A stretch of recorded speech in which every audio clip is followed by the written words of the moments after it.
अरे मी काय सांगतोय, ही कानाळीची राय दिसताना ही आमची खापर खापर पणजी असा. माका आजाहुनी खूप खूप जून असा. मानवी उत्क्रांतीतून जी काही सदाहरित जंगल सह्याद्रीच्या पायथ्याशी वाचली, तिथे तिथे या जायफळाच्या राया आजही जिवंत आहेत. ही आहे मायरेस्टिका स्वॅम्प.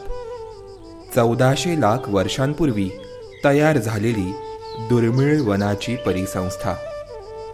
कधी काळी जायफळाची ही वनं कोकण किनाऱ्यावर पसरली होती.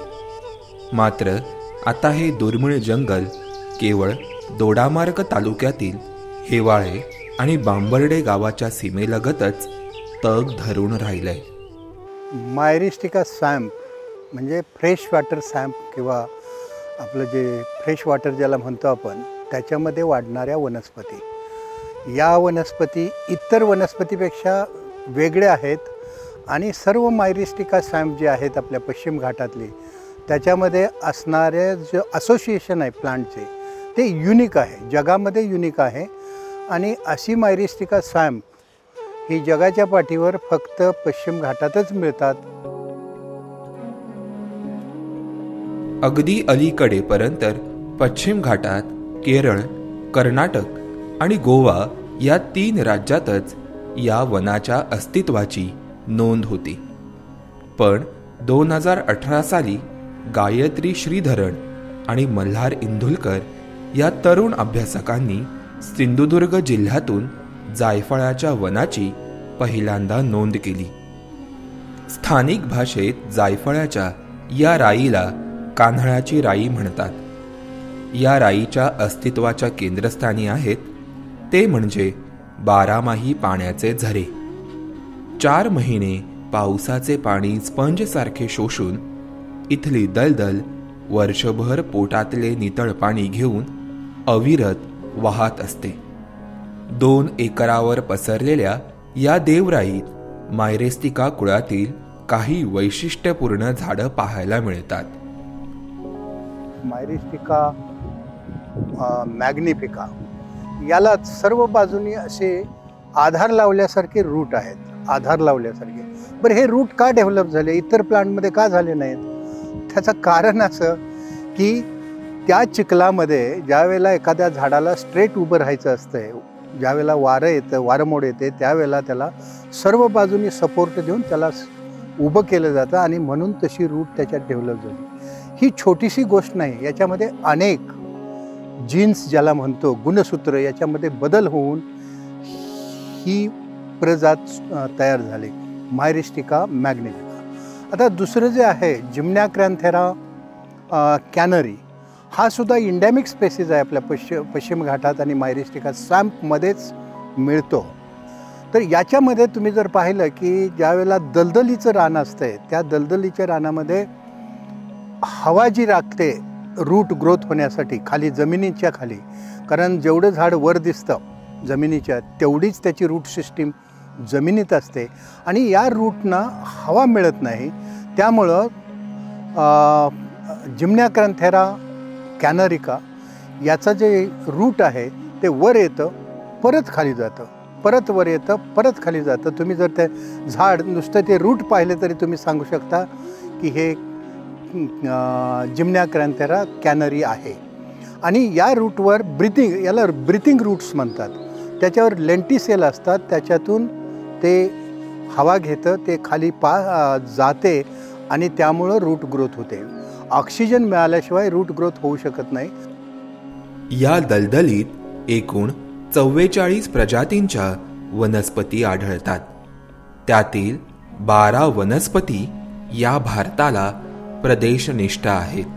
अनेक सस्तन प्राण्यांचा वावर आपल्याला या राईत आणि तिच्या आसपासच्या परिसरात आढळतो. महाधनेशाबरोबरच 57 प्रकारचे विविध पाणथळ आणि जंगलातील पक्ष्यांची नोंद या राईतून झाली. 11 प्रकारच्या प्रदेशनिष्ठ बेडकांच्या प्रजाती या ठिकाणी आढळतात. तर फुलपाखरे, चतुर, टाचण्या, कीटक, मासे आणि इतर जीवही या राईत सापडतात. जायफळ व मायफळाच्या बीज प्रसारणात खेकडे मोठी उपकारक भूमिका बजावतात. या परिसंस्थेच्या अभ्यासातून काही नवीन प्रजातींचाही शोध लागलाय. 2020 साली आम्हाला या मायरिस्टिका स्वॅम्पमधून मेलोनेरा बायलिनेटा हे एक ओडोनेट चतुराची जात जी आहे ती जात आपल्याला पहिल्यांदाच महाराष्ट्रातून ती आपण रिपोर्ट केलेली आहे. आता ही पर्टिक्युलरली याच ठिकाणी आपल्याला का मिळाली तर त्याचा आदिवास जो आहे तो आदिवास हा फक्त आणि फक्त मायरिस्टिका स्वॅम्प किंवा दलदली प्रदेशात आढळणारी ही चतुर आहे.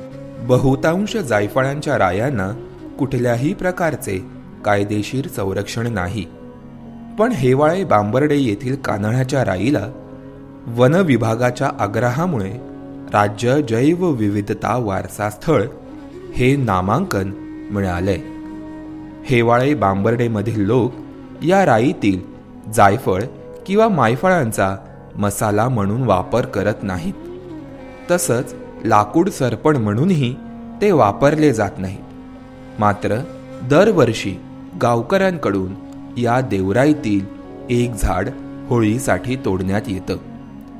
अशा परिस्थितीत डॉक्टर श्रीरंग यादव यांनी केलेल्या अभ्यासातून या कान्हाळ्याच्या राईत आज जायफळाची केवळ 350 आणि मायफळाची केवळ 20 प्रौढा अवस्थेतील झाडं शिल्लक राहिल्याचं समोर आलंय.